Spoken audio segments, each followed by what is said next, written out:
They mentioned the league. They mentioned chat. I was watching during the live recording because I just happened to be on my computer when the notification came in. You're a patron? Yeah. And so I had met Marshall once at the MagicCon Vegas a couple years ago when we were about to start our first season. And he gave us a shout out once on LR like right around then. And anyway, so I just sent a message just saying, hey, I just want to let you know we're like, the league is thriving, we're going into our 12th season, and we'll get 12 teams and blah, blah, blah. Thanks for being a big inspiration. I just I thought it'd be cool if before they started recording, he was like, oh, hey, Funk, cool. I remember you. Go for it, man. And instead he gave us a big shout out on during the episode, so it was super cool. Awesome. Yeah. All right, guess like play some Magic, or is it Street Fighter? Are we voting? Yes. You have to both simultaneously. All right, let's crack them. Do it. All right, good luck, guys. Thank you indeed to Marshall and Luis for the LR shout out. Hello, my name is Rev, and welcome to the Packbeasts inaugural OTJ team draft. So Pack 1 was a really tough one. We've got Leyline Binding, Magda, Longhorn Sharpshooter, Explosive Derailment. I believe there was a Shepherd of the Clouds in there as well. All eminently first pickable cards to some degree. My main decision really came down to Magda or Leyline Binding, though. Leyline Binding, because removal has proved pretty key in this format. And so our running theory going into this was that the team with the most premium removal was going to have a significant advantage. And so I was really just trying to decide if Magda was a bomb worth taking and holding on to at the cost of, having to be base red, essentially. And I sort of decided that I haven't played with Magda myself yet, but every time it's been cast against me, it hasn't been a significant problem. It's made a treasure or two before I've been able to remove it fairly quickly. And so I decided that it was a passable card. It helped that, having all the other red in the pack, that's another thing that we kind of talked about as a team. It's like, pass a good red card and make them ship other good red cards, and then maybe even try to cut them off of red going forward. So all this in mind, Leyline Binding is the pick.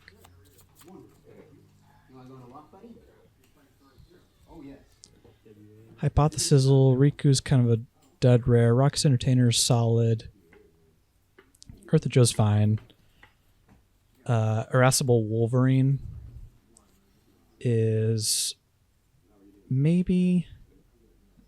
it's top two or three cards in this pack, I would say.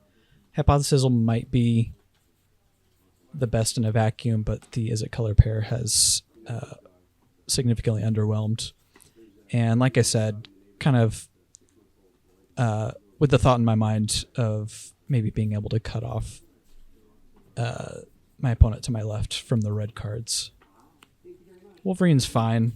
It's, an above average red common, but that pack was pretty underwhelming. Here we see Spinewood's Paladin, which I like a lot, as well as a Shepherd of the Clouds, which I like a lot.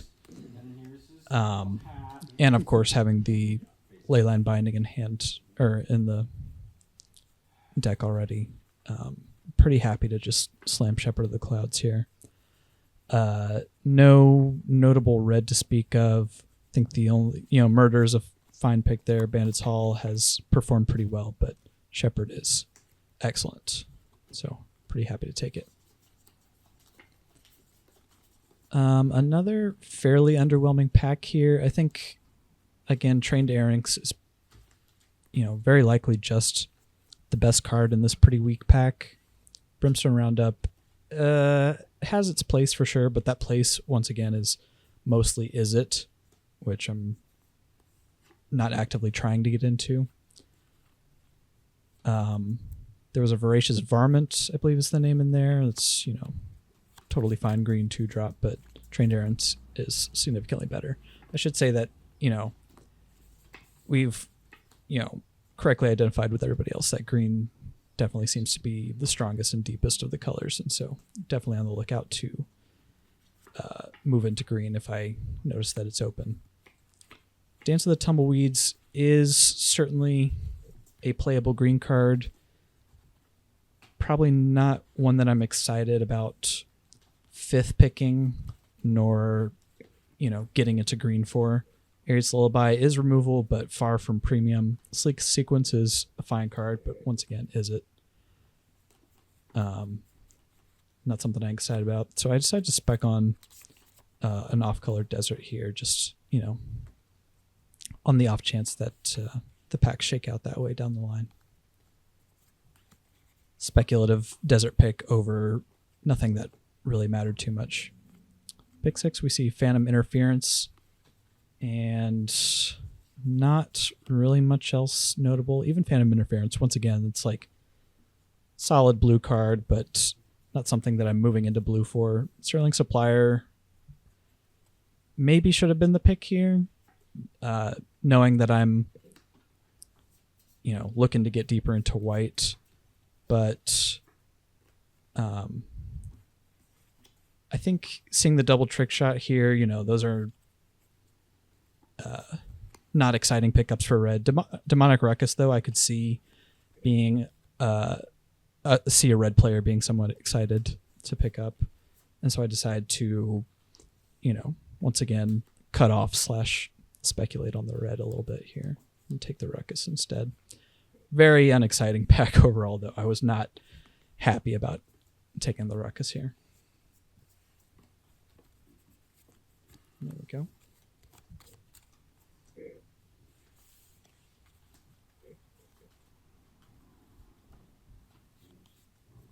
Take a look here. Definitely happy to end up in white. I've had some solid success there so far, and I was very surprised to see the sharpshooter wheel, and that kind of made my my red cutoff kind of seem more worth it, because now it seemed like an actual open viable option here, and you can see me just moving these red cards in, thinking that maybe I had found the lane. Of course, Boros, another one of the not so strong color pairs in the set, but just all my best cards, well, all of my cards so far, but happen to be red and white, but they're also all pretty good to very good, so not upset about it. Here, I think the only notable wheel is this Raucous Entertainer. Bristleback Sentry is fine. Nothing else here is really notable at all. And so I'm just going to take the best card once again, happy to get into green if it proves to be open. Double Rodeo Pyromancer is still in this pack. So obviously impossible to completely cut off red, but I'm relatively okay with my opponents playing those cards. The Bridal Bighorn, though, is, not the best card in the world, but seeing as I already have a bunch of white cards, I already have a mount, and I have the Shepherd of the Clouds, which cares about controlling mounts. There's additional upside for controlling mounts, so it actually seems like a really solid pickup to me here. So yeah, at this point I am, on my certainty levels, I am, 85 to 90% certain that I will be base white. And then I am leaning in favor of playing red, but open to green for sure, but other colors if I happen to open any super strong cards here. See another trick shot here. Once again, red is my second best color at this point, and trick shot is, nothing premium or special, but I've definitely found in the play booster era that you are definitely scrapping for playables, especially if you would just end up in a straight 2-color deck. Pulverizer seems like a totally solid pickup here. Not its best home in red-white, but still a pretty sizable body that can, block flyers while presenting something of a clock, give a little card selection. Not something I'm terribly upset to run in red decks in general.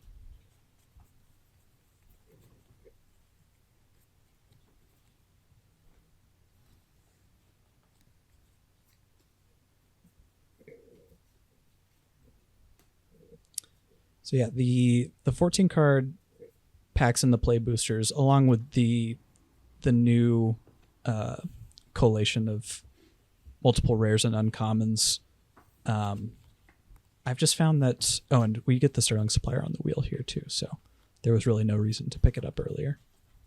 That's always nice to see. Yeah, I usually find when I get to the end of these team drafts with the play boosters that I am scrapping for playables if I have ended up in a 2-color deck. Not an important pick here. I think Geyser Drake is the better of the 2 cards. And, any flyer can be an issue in team draft, so go ahead and hate that. Going into pack 2, once again, knowing that the player to my left likely took a Magda, followed by a bunch of, pretty solid Izzet cards. So I have a pretty good idea of what I might and might not be seeing in pack 2 here from my left now. Yeah, this was another pretty underwhelming pack, I think. Kumbal is a pretty good card, for sure, but something that I'm not super eager to splash, and a color pair that I haven't been super eager to get into. It really just comes down to that or Fierce Retribution in my mind. There's some other playables in here for sure, but once again, the removal, the sort of zero-sum removal game seemed most important to me at this point. And the fact that I only have, 1.5 sort of pieces of removal at this point leads me to take Retribution here. Then I get past Wily Duke, which is an excellent card in the Mounts deck specifically. Green-white Mounts deck. And it's just, by far the strongest card here. The only other pick really would be, like a green 2-drop, maybe the Arid Archway. Wily Duke is significantly stronger than either of those. And I feel like something of a payoff for the lane that I've sort of carved out here myself. Getting a super strong rare pass to me. And is going to, sort of lead me back in the green direction. With that in mind, we see Snakeskin Veil, Arid Archway, but Throw from the Saddle. Getting Wily Duke into Throw from the Saddle sort of, I felt the cement starting to dry a little bit on my draft pathway here.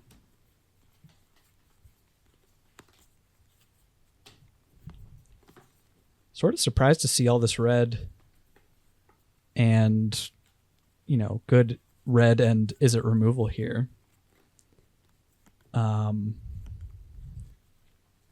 Having said that, I would certainly like to be aiming for the green-white Mounts deck at this point.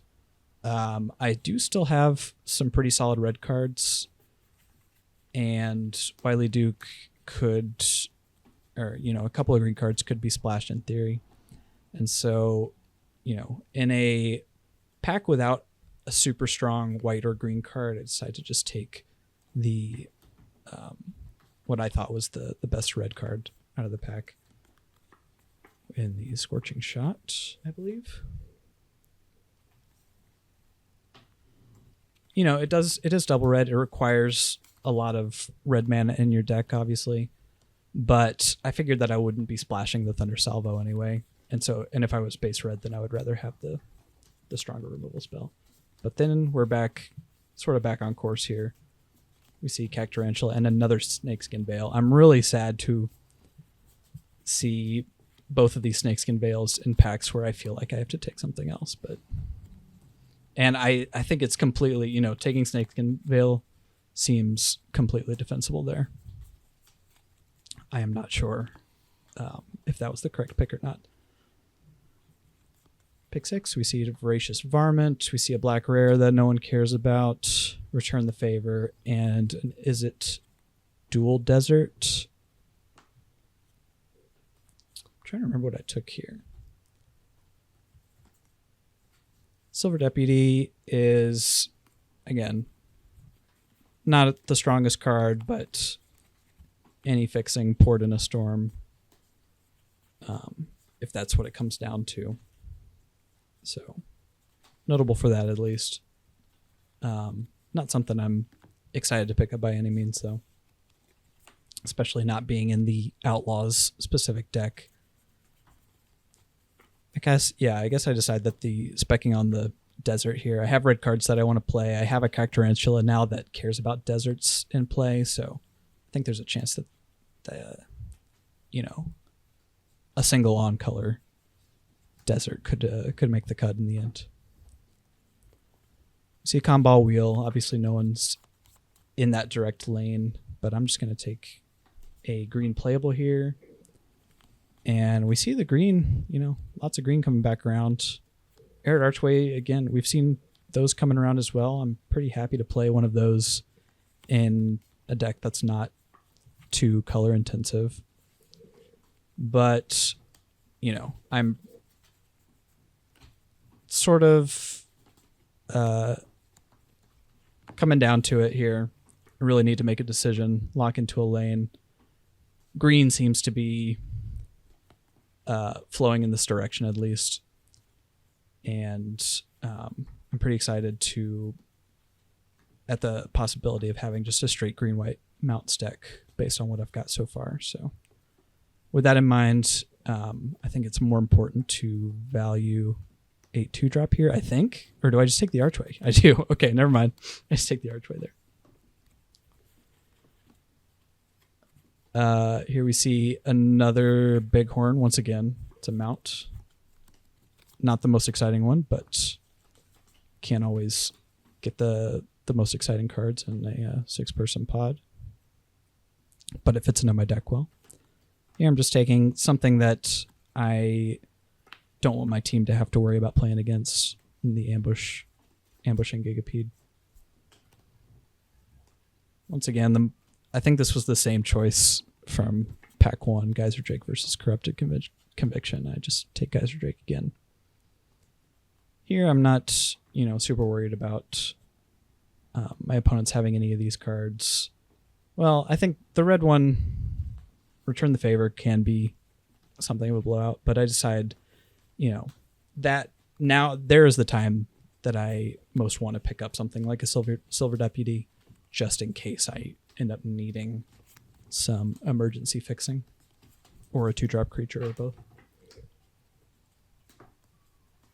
And I do have a couple of deserts that I could potentially search up with it. But yeah, back to this Archway pick. So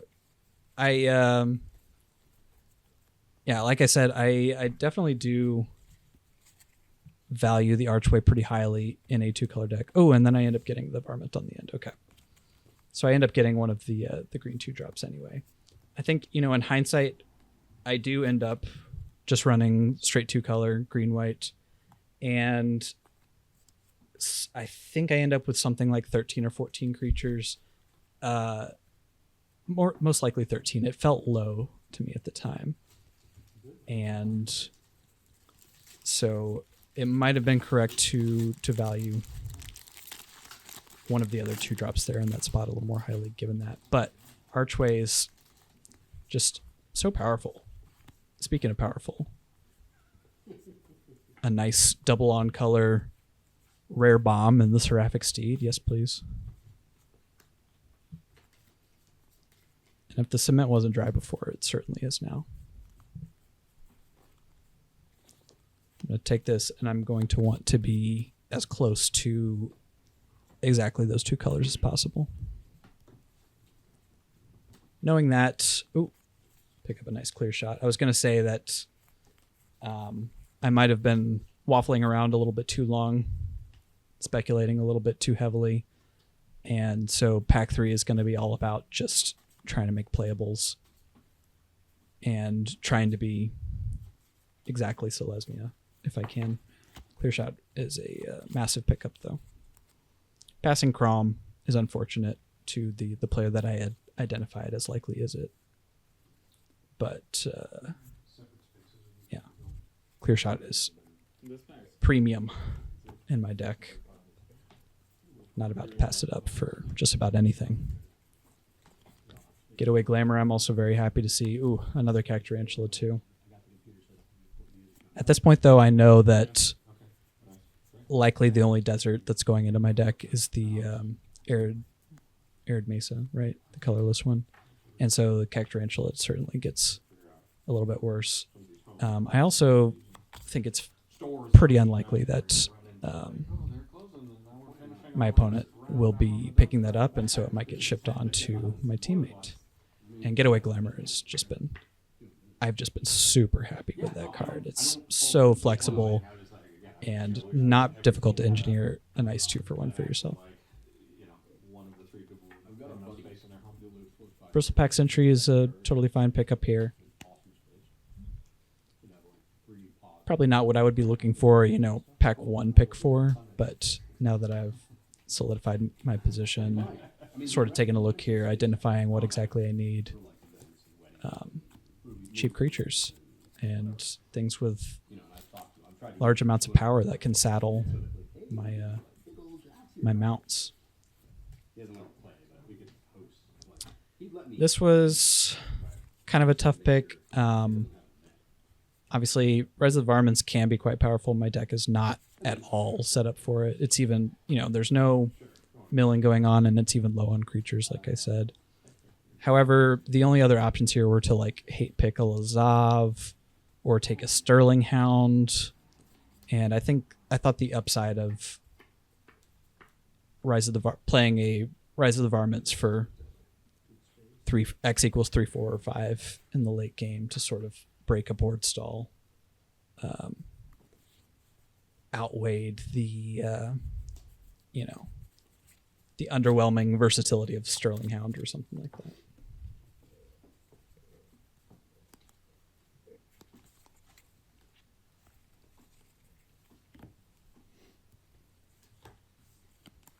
This is our last fresh pack, and once again, we just don't see anything super exciting. Vraska joins up.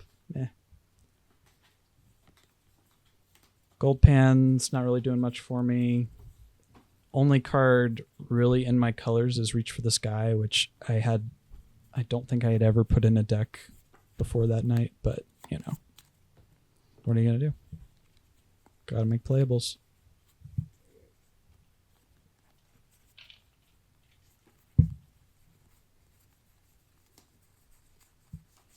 I do think this deck shaped up pretty nicely, though.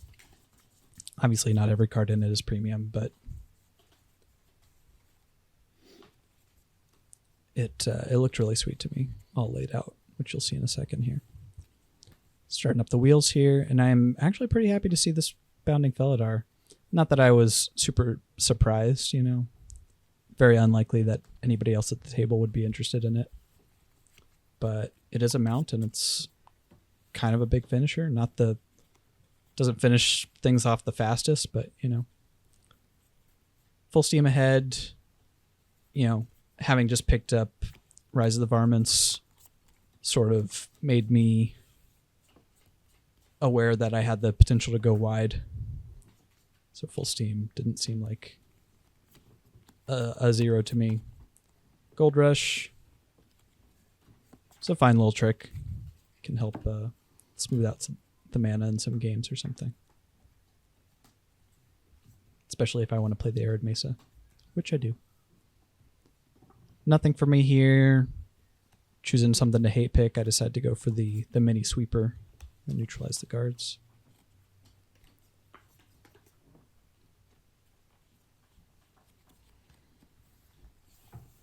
Winding down here, we see another reach for this guy. I already have one, and I do think that highway robbery is actually kind of a sweet 12th pick red card, so I decided to just go ahead and hate that instead.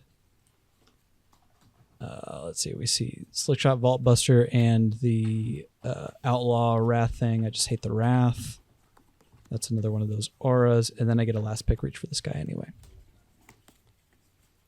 So yeah, just barely ended up making playables here.